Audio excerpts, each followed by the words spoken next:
정우야, 이제 게임 그만하고 책 봐야지. 정우야, 어? 방학인데 게임만 하면 어떡해. 책을 좀 읽어야지. 정우야, 정우야, 정우야, 나 봐봐. 이제 책 봐야지. 빨리 게임 그만하고 책 봐봐.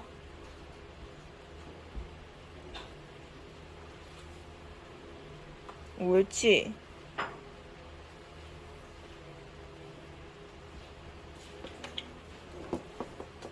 어? 어? 야! 책 보기 싫어?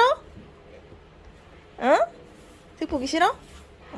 책 읽기 역시 다른 공부와 마찬가지로 어른들의 지도와 교육이 조금 필요합니다. 아, 이게 우리 집만의 모습인가요? 똑똑한 애들은 책을 많이 읽는데 우리 아이도 책을 많이 읽었으면 좋겠는데 막상 아이들에게 책을 읽으라고 하면 잘 읽나요? 아이들이 하던 놀이나 재밌는 TV 보기, 영상 보기, 게임하기를 멈추고 네, 엄마 하며 바로 책을 읽는 아이는 몇이나 될까요? 다른 집 애들은 책을 많이 읽는다던데. 그런데 그런 아이들도 바로 하루아침에 된 것이 아니라 아마 여러 교육과 습관과 훈련을 통해서 얻게 된 습관일 것입니다. 많은 부모님들께서 착각하시는 것이 아이용 책이 아이들 수준에 맞다고 아이들이 바로 집중해서 읽을 수 있다고 생각하시는데 책 읽기 역시 다른 공부와 마찬가지로 어른들의 지도와 교육이 조금 필요합니다. 왜 수학 같은 경우도 아이들이 기본 개념을 배우고 나서 스스로 문제를 풀잖아요. 그와 비슷한 원리라고 생각하시면 됩니다. 우선 책을 읽힐 때 아이들에게 읽고 싶은 책을 고르게 합니다. 책과 친하지 않은 아이들은 이마저도 어려워하고 낯설어할 수 있으니 어른인 부모님께서 동기를 살짝 유발해 주시는 것이 좋아요. 지난번에 동물원에서 늑대 봤잖아. 여기 늑대 이야기가 있네? 무슨 이야기인지 볼까? 이렇게 화두를 던져 주셔야 합니다. 아이들이니까요. 책을 고르셨다면 이제는 아이에게 책을 주고 읽히게 하는 것이 아니라 책 표지를 같이 살펴보시면 좋아요.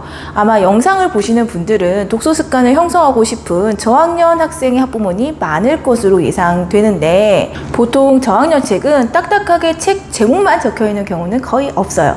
책 제목과 그림, 때로는 이야기의 중요한 단서가 되는 그림들로 아주 계산적이면서도 재밌게 구성되어 있습니다. 그래서 함께 표지를 보며 도란도란 이야기를 하시면 됩니다. 놀이처럼 말이죠.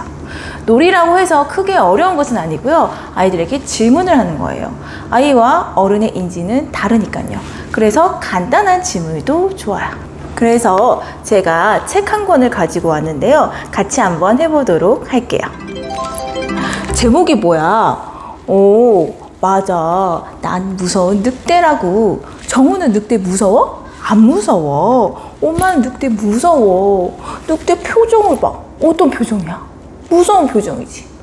맞아. 거기다 이빨과 날카로운 발톱, 손톱도 있어. 아래에는 어떤 동물들이 있어? 맞아. 젖소, 돼지, 천둥오리가 있네. 이 동물들은 뭐하고 있어? 그래, 책을 읽고 있어. 근데 보통 이런 늑대가 나타나면 이 동물들은 어떤 행동을 해? 도망가. 맞아. 왜?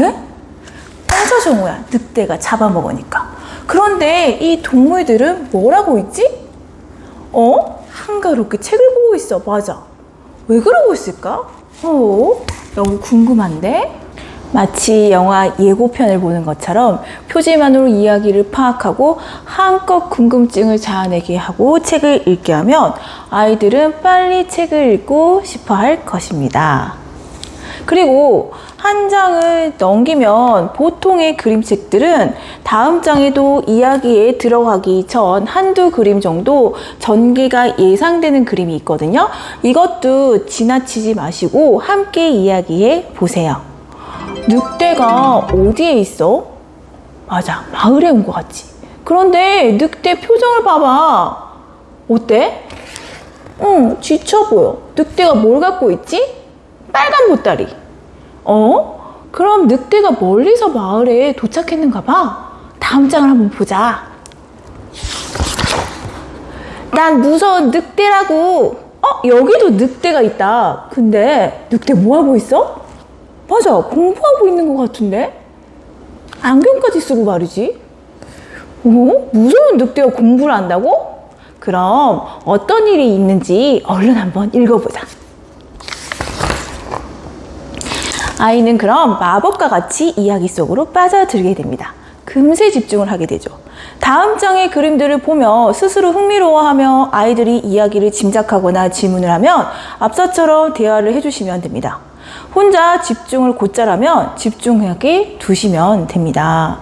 책 읽는 것이 익숙지 않아 집중이 잘 안 되는 아이에게는 각자의 역할을 정해 따옴표가 나오는 대사의 역할극처럼 나오는 인물들의 대사를 읽으면 아이들이 신나게 읽어요. 책을 읽고 나서 바로 책을 덮는 것보다 독후 활동을 하는 것이 아이들의 생각을 자극시키고 오래도록 기억하게 해요. 이 같은 활동도 어렵지 않습니다. 매우 간단합니다. 질문을 하면 돼요.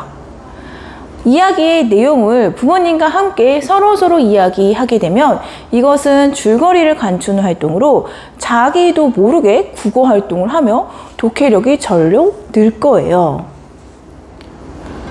어떤 부분이 재밌었어? 그 부분을 읽을 때 무슨 생각이 들었어? 그렇구나. 정우는 만약 늑대였다면 어떻게 했겠어? 나중에는 늑대가 어떻게 되었을까?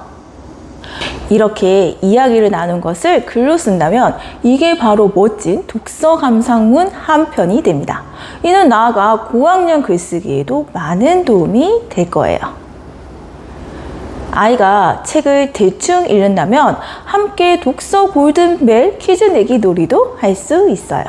이렇게 부모님과 함께하는 독서 활동이 습관이 되면 아이는 나중에 혼자서 책을 고르고 혼자 책 표지와 겉표지를 보며 상상사고 활동을 스스로 하고 책을 읽게 되죠. 그리고 스스로 질문 없이도 이야기에 대한 관점을 떠올리게 될 것입니다. 이렇게 책 읽는 방법을 알게 하고 그 습관을 형성한 다음 책을 읽으라고 한다면 아이들은 자기 할 일을 멈추고 정리한 다음 쉽게 책을 읽을 것입니다. 나아가 노는 시간과 책 보는 시간을 생활 속에서 루틴을 형성해 놓는다면 이런 문제로 서로 실갱이하는 시간이 줄어들 거예요. 생활 루틴은 다음에 기회가 되면 이야기하도록 할게요.